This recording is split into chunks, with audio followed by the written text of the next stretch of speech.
कहानी की शुरुआत में हमें जिलियन और काइल नाम के एक कपल्स को दिखाया जाता है जो वियतनाम समुद्र के किनारे एक आइलैंड पर होते हैं। असल में वो दोनों इस आइलैंड पर छुट्टियां मनाने आए होते हैं और इन्होंने जिस बंगले में स्टे किया होता है वो समुद्र के बीच में होता है।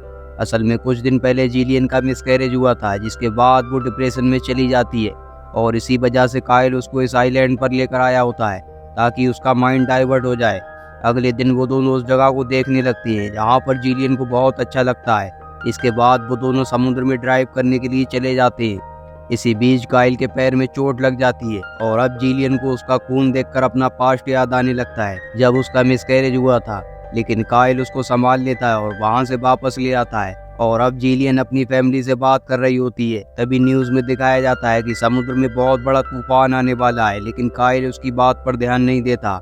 और अब रात होने के बाद काइल और जिलियन अपने रूम में सो जाते हैं। अभी समुद्र की तेज लहरें उनके घर से टकराने लगती हैं। पहले तो वो इन लहरों पर ध्यान नहीं देते क्योंकि समुद्र में अक्सर ऐसा होता रहता है, और अब देखते ही देखते समुद्र की तेज लहरें उनकी लकड़ी के घर को अपनी चपेट में ले लेती हैं और अब इनका वो लकड़ी का घर पानी में तैर रहा होता है। तभी किनारे पर उन्हें बड़ी बड़ी चट्टानें दिखती हैं। जिलियन तो उन चट्टानों पर जाना चाहती है लेकिन काइल उसको मना कर देता है। वो कहता है जब तक ये तूफान पूरी तरह खत्म नहीं होता हमें इसी घर में रहना होगा। और अब उनके चारों तरफ पानी होता है और वो दोनों समुद्र के बीच पूरी तरह फंस जाते हैं। और अब जिलियन काइल के ऊपर गुस्सा करने लगती है क्योंकि काइल ने उसको उस चट्टान पर जाने को मना कर दिया था और इसी वजह से वो दोनों इतनी बड़ी मुसीबत में फंस जाती हैं। और अब इनका वो लकड़ी का घर धीरे धीरे टूटने लगता है जिसमें जिलियन और काइल होते हैं और इन्हें यहाँ से निकलने के लिए कोई रास्ता ढूंढना होगा। लेकिन काइल के पैर में बहुत गहरी चोट लग गई होती है इसलिए वो पानी में तैर नहीं सकता और अब उनके पास खाने पीने का कुछ भी सामान नहीं होता। तभी काइल जिलियन से कहता है तुम्हें पानी के नीचे जाकर देखना होगा,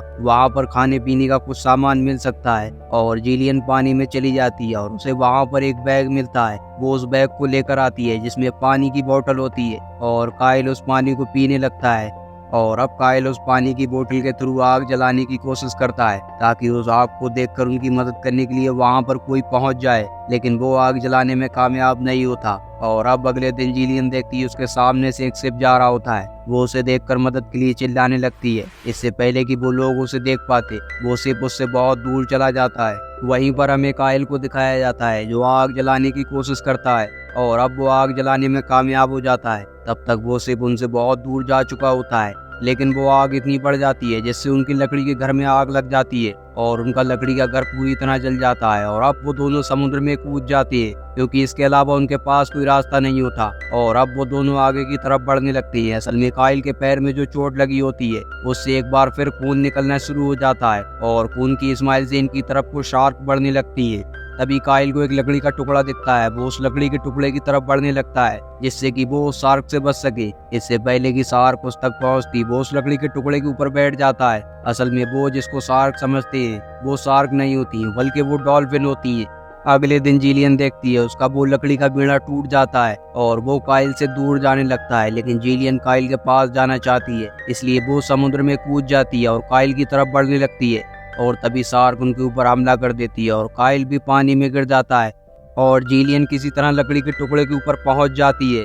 जिलियन काइल को ऊपर की तरफ खींचने की कोशिश करती है, तब तक शार्क उनके ऊपर हमला कर देती है, लेकिन जिलियन बहुत बहादुरी से उस लकड़ी के टुकड़े को लेकर आगे की तरफ बढ़ने लगती है और वो दोनों उस शार्क से बहुत दूर हो जाते हैं। काइल और जिलियन उसी लकड़ी के बेड़े के ऊपर सो जाते हैं और तभी जिलियन की आंख खुलती है। जिलियन देखती है वो किनारे तक पहुंच जाती है। वो काइल को उठाने की कोशिश करती है लेकिन काइल अब मर चुका है। असल में शार्क ने उसके पैर को काट दिया था जिससे उसकी बॉडी का सारा खून निकल जाता है और उसकी मौत हो जाती है। और काइल की मौत के बाद जिलियन पूरी तरह टूट जाती है और वहीं पर बेहोश हो जाती है। अगले दिन जिलियन होश में आने के बाद देखती है काइल की डेड बॉडी वहां पर नहीं होती। असल में शार्क काइल की बॉडी को खींचकर समुद्र में ले जाती है। जिलियन यह सब देखकर काइल की बॉडी को लेने समुद्र में चली जाती है। तभी शार्क उसके ऊपर हमला कर देती है और शार्क उसके पैर को बुरी तरह जख्मी कर देती है और अब उसको इस आइलैंड से निकलने के लिए कोई रास्ता नहीं दिखता। भी उसकी नज़र एक बहुत बड़ी चट्टान पर जाती है जो उससे थोड़ी ही दूरी पर होती है। वो उस पर जाने का फैसला करती है और जिलियन उस चट्टान तक पहुंच जाती है। तभी उसको समुद्र में एक बोट दिखती है और उस बोट में एक आदमी भी होता है जो मछली पकड़ने आया होता है और जिलियन उस तक पहुंच जाती है और उससे अपनी मदद करने को कहती है, लेकिन वो जिलियन की भाषा को समझ नहीं पाता। और तभी जिलियन अपने पैर में लगी चोट को दिखाती है और वो सब कुछ समझ जाता है और वो आदमी जिलियन के पैर में पट्टी बांधने लगता है।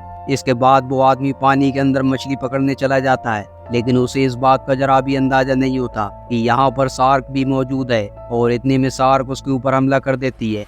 तभी जिलियन देखती है उस आदमी का एक हाथ कटकर पानी के ऊपर आता है, जिसे देखकर जिलियन घबरा जाती है। और तभी जिलियन उस आदमी को ऊपर की तरफ खींचने की कोशिश करती है, लेकिन वो उसको ऊपर खींच नहीं पाती और वो भी पानी में गिर जाती है। जिलियन बहुत मुश्किल से दोबारा बोट के ऊपर आती है और वो दोबारा उस आदमी को खींचने की कोशिश करती है। इससे पहले कि वो उसे खींच पाती, वो शार्क उसे अपनी तरफ खींच लेती है और वो आदमी वहीं पर खत्म हो जाता है। और अब उस आदमी का खून पूरी तरह पानी में फैल जाता है, जिसकी गंध से वहां पर एक और शार्क आ जाती है और वो शार्क जिलियन के ऊपर हमला करने लगती है। तभी जिलियन के पास एक कटर होता है, वो उस कटर को चलाने लगती है, जिसकी वजह से वो शार्क उससे कुछ पलों के लिए दूर चली जाती है। लेकिन शार्क इतनी जल्दी हार नहीं मानती, वो एक बार फिर जिलियन की तरफ बढ़ने लगती है। तभी शार्क गुस्से में आकर जिलियन के ऊपर जोरदार हमला करती है, जिससे उसकी बोट पानी में डूब जाती है। और अब जिलियन के पास उस शार्क से बचने के लिए एक एंकर होता है, वो उस एंकर को अपनी बॉडी से बांध लेती है।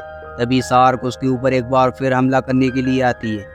इससे पहले कि शार्क जिलियन को कोई नुकसान पहुंचाती, वो एंकर शार्क के शरीर के पार हो जाता है और वो शार्क वहीं पर खत्म हो जाती है। और जिलियन की बहादुरी की वजह से उसकी जान बच जाती है और जिलियन उसी बोट के ऊपर लेट जाती है और समुद्र की तेज लहरें उसे उस तरफ ले जाती हैं जहां पर वियतनाम के कुछ मछुआरे रहते हैं। और वो मछुआरे जिलियन को देख लेते हैं, वो उसको बचा लेते हैं और ये कहानी यहीं पर खत्म होती है। अर्लिन द ओशियन द रिकॉइन।